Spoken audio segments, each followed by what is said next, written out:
Oh yeah. Hello everyone, welcome back to the channel.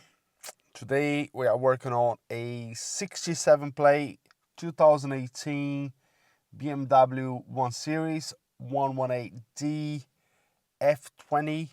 And it has been a bit of a headache, this one, I must admit. A little bit of a background of this car.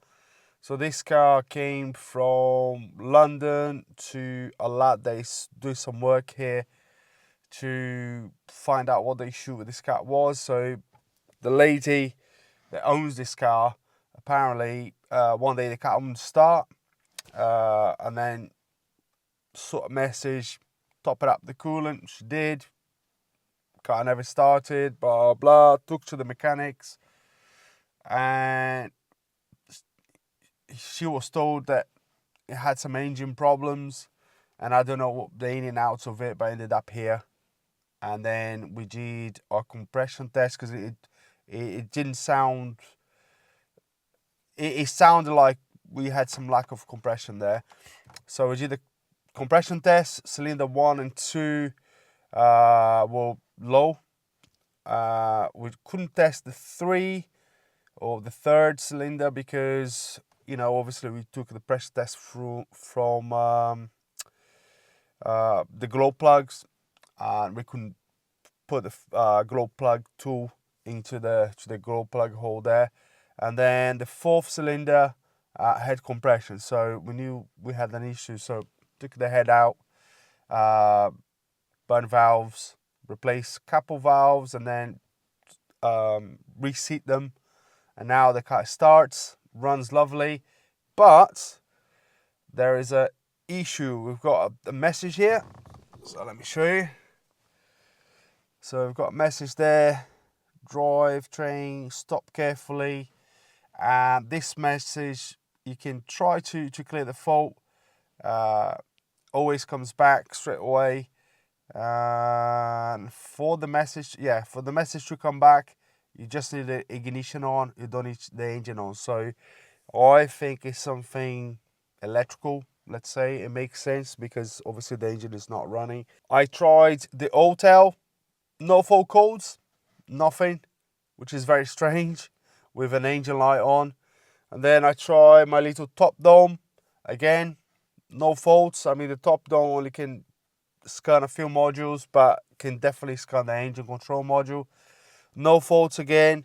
And then I've got this little snap-on here, solus Legend, and we do have a code in the engine, DME, but I cannot get any description for this code. I think there is an issue here, software wise, or I don't know. I'm not quite sure what's going on. But you can go through the other modules there. It's all green again. We did previously have a code for AC, but I did check and I don't know what happened. Probably in the other garage the plug was broken, so it wasn't, you know, it didn't have a good connection. So now we don't have any more codes for the AC. It's still have the drivetrain stop carefully message on the dash. The car is limited, so limp mode. I went through all the parameters and I only found one thing that I found a little bit suspicious, so I'm going to show you that. So just before I show the figure, I'm going to show that we are in the engine here. I'm going to clear the code and continue, and then you see the engine light's going to go away. It comes back straight away. Let me show you again because I didn't see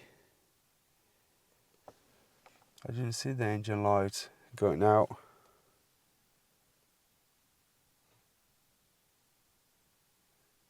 Oh yeah, it didn't go out because obviously the engine is not running. So that's the reason. But when the engine is running, the engine light goes out and then comes back. Anyway, let me get the figure up here. 1 second. On live data, we have some operational values here, charging values, voltages, and I went through everything with different scan tools to see if I could catch any something that didn't look right.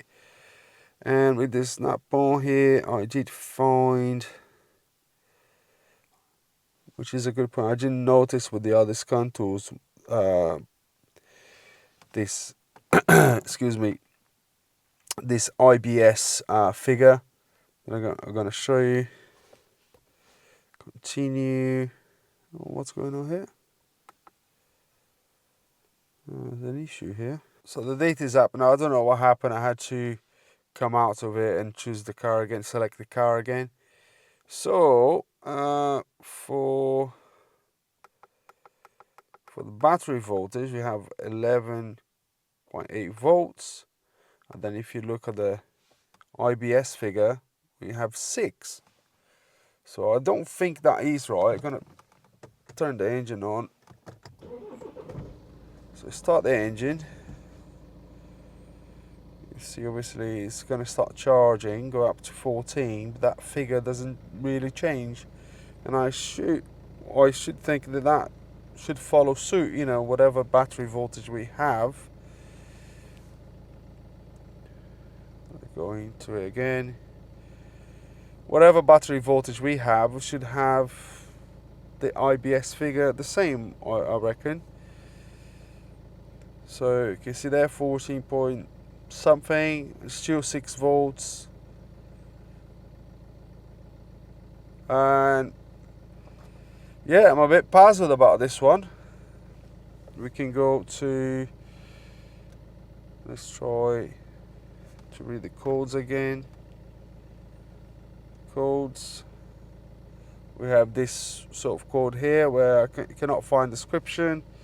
Now I'm going to show you, if I clear, you see the click codes, you're going to see that the engine light is going to go out and then come back straight. There we go, gone out.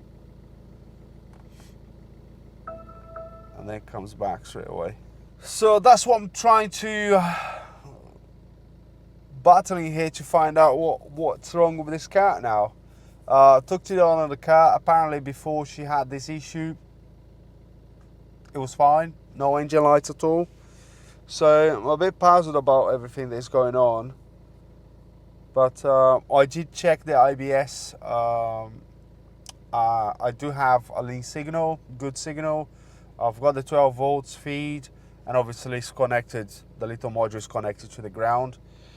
And no issues there, so that's a bit of a tough one.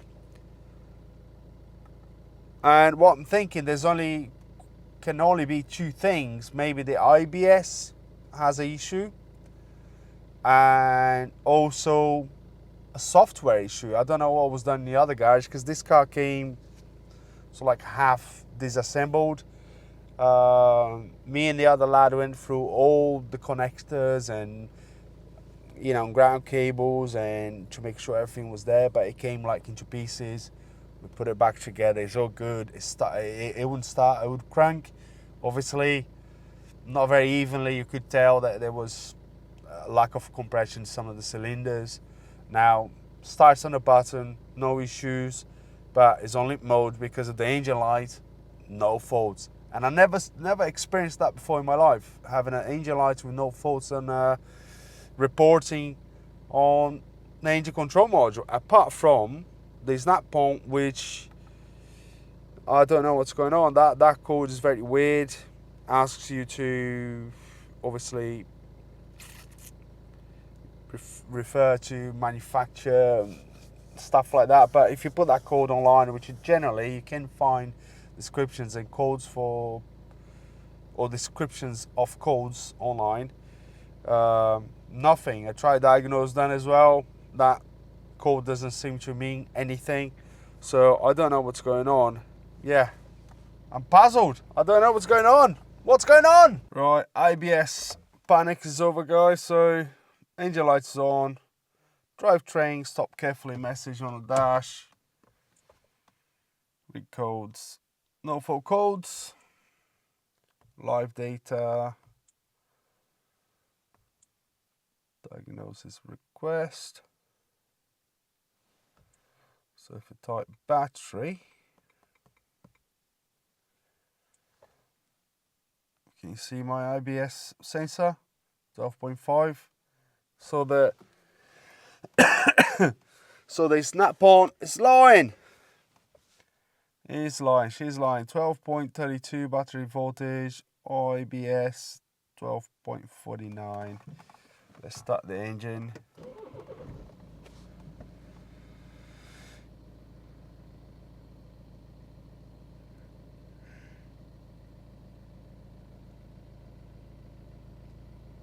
Let's see what happens. 14.25, so that's not bad.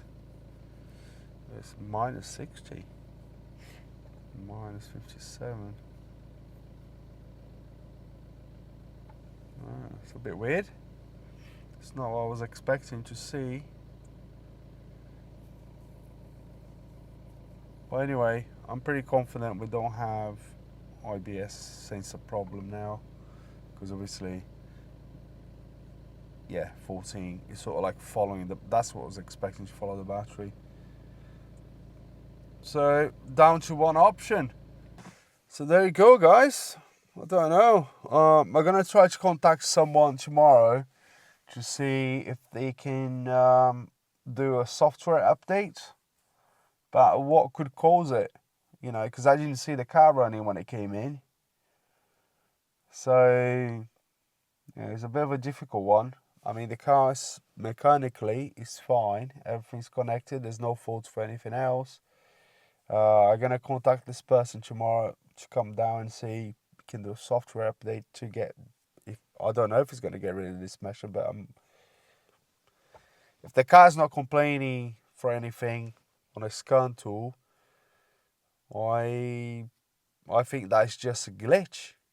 But I never had this before, so I had an Audi the other day that you guys gonna see, where it did have a fault with a sensor bringing the engine light on, where you don't really expect that sensor to turn the light on, or the engine light on, which was a bit interesting. But if you went into the engine control module, the fault was there for that sensor. So it's a bit weird one, you know. But I'll find out what happens tomorrow. I'm gonna put this video out. If anyone experienced this in the past, if you can give us a heads up, because yeah, I've been thinking about it. I've been looking at every single page. I don't see anything out of the ordinary. It's on limp mode because the car is not controlling the turbo, so basically you have no boost. So it's not revving over 3,000 as well. The usual stuff. The turbo actuator works, everything works. If you clear the fault, you are able to accelerate for a few seconds and everything's work. You can see the rod moving and it's all fine. Taking the EGR out just in case. I haven't got a fault for it. I can see the percentages there of nominal value and actual values fine. But just in case, you know, you start checking a few things, just see if it works. Took it out, follow the procedure to install it. Obviously, I have to use this scan tool to retract the EGR valve so you don't damage it. What else? Yeah, I've run out of ideas with this one. I'm hoping the software update will fix, but if you have any suggestion, yeah, put it down in the comments, and yeah, I would really appreciate it. That's it. I'll film it tomorrow a little bit, and I'll update you guys in the next video. All right, thanks very much for watching. I'll see you in the next one. Cheers.